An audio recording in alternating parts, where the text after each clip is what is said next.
नमस्कार दोस्तों, आप देख रहे हैं आज हम विकास भवन में खड़े हैं। बाढ़ पीड़ित परिवारों को राहत सामग्री के वितरण है, जहां पर जल मंत्री तंदेव सिंह आए थे। और आइए हम पीड़ितों से बात करेंगे और पीड़ितों से ये पूछेंगे कि आगे उनकी क्या समस्या है और प्रशासन उनका कैसे सहयोग कर रहा है और किस तरह से उन्हें प्रशासन डील कर रहा है।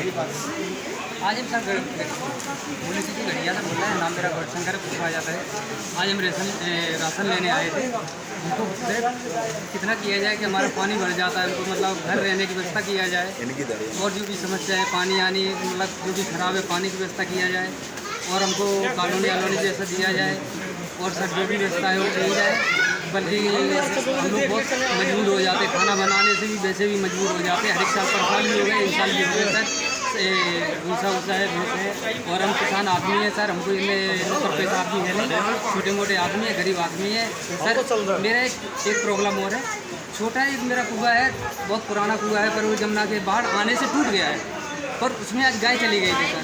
मेरा हिंदू धर्म है, पर उसको हम बचाने के लिए उसको गाय को निकाल के आए, उसका भी किया जाए मेरा बंदोबस्त। पर हम काफ़ी दिन से कह रहे हैं, कोई सुनाई हमारी हो नहीं रही है, हमारी कोई सुनाई नहीं हो रही है। प्रशासन से और क्या मांग? प्रशासन से सर और वो रहने के लिए व्यवस्था किया जाए, कॉलोनी जैसा गरीब आदमी है सर। आइए आप बात करते हैं। क्या नाम है आपका? क्या प्रशासन से क्या मांग हो रहा है आपको?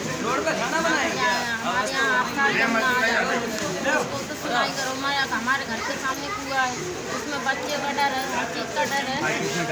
गाय भी और हमारे लोगों को रहने के लिए थोड़ा बहुत व्यवस्था करना चाहिए। इससे राशन से थोड़ा सर मेरा पेट भरा जाएगा। सामग्री तो प्रशासन ने उपलब्ध करा दी है, लेकिन रहने की व्यवस्था अभी भी ग्रामीण मांग रहे हैं। देख रहे हैं कि ग्रामीणों की रहने की और बनाने की कहाँ पर व्यवस्था करते हैं। आइए प्रशासन से भी अनुरोध करेंगे कि इनकी रहने की व्यवस्था करवाई जाए। आज देखिए इटावा से रानी इस बार बरसात कम होने के कारण सूखे की स्थिति निर्मित हुई है, लेकिन चंबल बेतवा सिंध और ये बैराज सभी के फाटक खुल जाने के कारण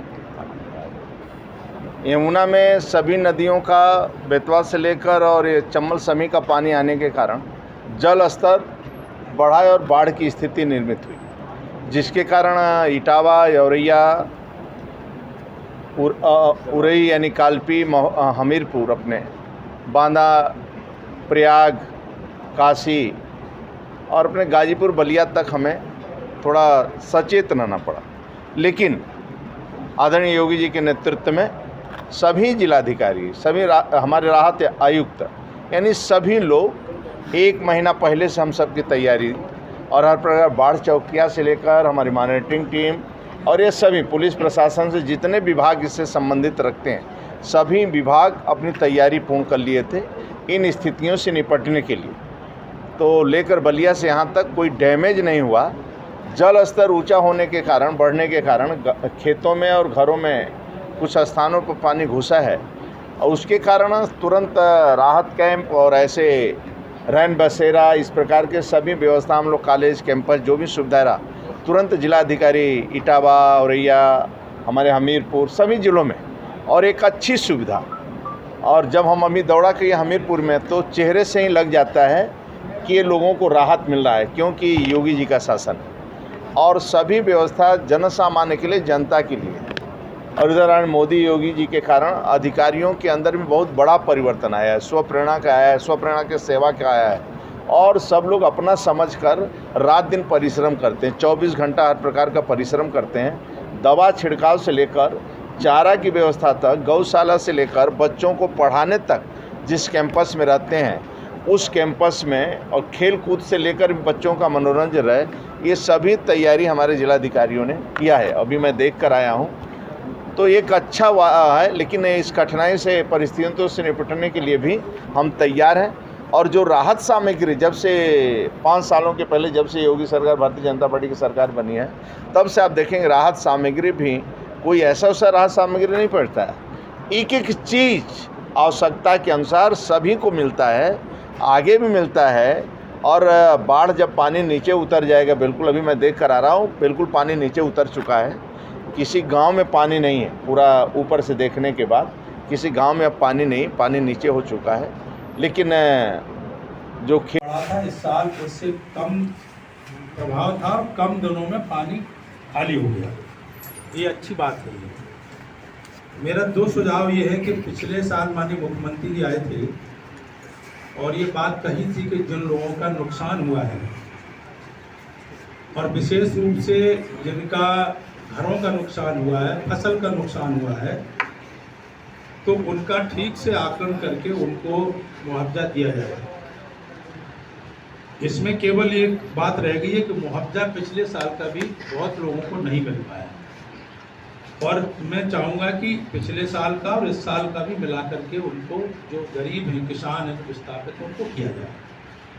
दूसरा विषय, माननीय मुख्यमंत्री जी पिछले साल ये बात कह के गए थे कि जो ऐसे गांव हैं जो हर साल डूब जाते हैं, एक तो ये होता है कि पानी भर जाता है और खाली हो जाता है, कुछ ऐसे गांव हैं जैसे इटावा जनपद में भी लगभग 20-22 ऐसे गांव हैं जो पूरी तरह से रास्ता से कट जाते हैं और पूरी तरह से डूब जाते हैं। लगभग एक गांव में 50-60 घर डूब जाते हैं। ऐसे लोगों को चिन्हित करके और यदि उनकी स्वेच्छा से स्वीकृति मिलती है तो उनको ऊंचे पर बसाने के लिए माननीय मुख्यमंत्री जी पिछले साल स्पष्ट रूप से हम लोगों को निर्देशित करके गए थे और मैं इस दिशा में औरैया के जो प्रशासन है उन्होंने 1-2 गांव में ज़मीन भी चिन्हित कर ली और जो वन विभाग की कठिनाइयाँ थी उनको भी दूर किया।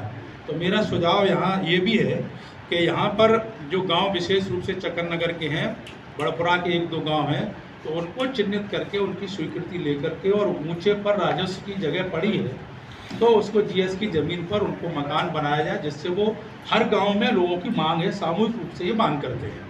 तो मेरा ये 2 विषय हैं। और तीसरा ये है कि पानी घट जाएगा, उसके बाद वहाँ कई तरह की बीमारियाँ, कई तरह की कठिनाइयाँ आएगी, उनकी हमें चिंता अधिक करने की ज़रूरत है। इस दिशा में काम किया जाए। राजस्व, विकास, हेल्थ, पशुधन, पोषण और एक हमारे ग्राम विकास की एक टीम सर पूर्ण रूप से संचालित है और हर गांव पर सर एक गैजेटेड अधिकारी रैंक का व्यक्ति नोडल अधिकारी के रूप में है। वो प्रतिदिन विजिट करते हैं सर और शाम को 6 बजे उनकी इसी हॉल में मीटिंग होती है।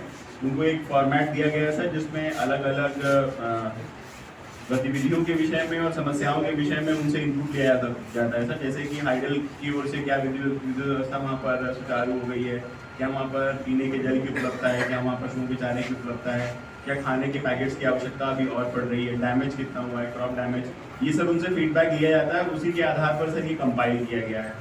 तो ये एक्टिविटी सर आगामी 1 सप्ताह तक तब तक चलती रहेगी जब तक हम पूरा असेसमेंट नहीं कर लेते और हमारे सारे जितने भी लोग थे सर जिनको किसी कारण से भी अपना घर छोड़ के ऊपर आना पड़ा, वो लौट के अपने घरों में नहीं चले जाते।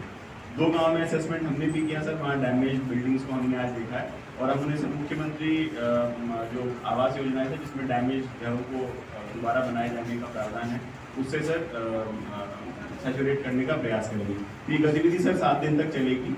इसमें मूलतः सर जितने भी पानी के सोर्सेज हैं उनमें क्लोरिनेशन और ब्लीचिंग करने का काम चलेगा, पशुओं में टीकाकरण का काम चलेगा और हेल्थ कैंप के माध्यम से सर यदि कोई भी ऐसी घटना आती है जिसमें डिहाइड्रेशन या दस्त या मिचली इस तरह के सिम्टम्स दिखाई देते हैं तो उनको आइडेंटिफाई करके उनको ट्रीट करेंगे। पुलिस विभाग का वहाँ एक सिपाही लगाए गए थे जो संघर्ष के साथ थे, ताकि अगर कम्युनिकेशन गैप हो रहा है तो सीधे थाने संपर्क कर सके।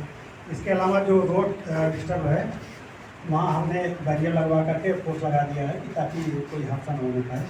और इसके अलावा हमारे चक्कर नगर सर्किल के गांव में किसी प्रकार की घटना ना हो सर, वहाँ सिपाही और फोर्स लगाई हुई है, 1 सब इंस्पेक्टर और 2-3 सिपाही असेसमेंट करके लगाए गए हैं सर गाँव में।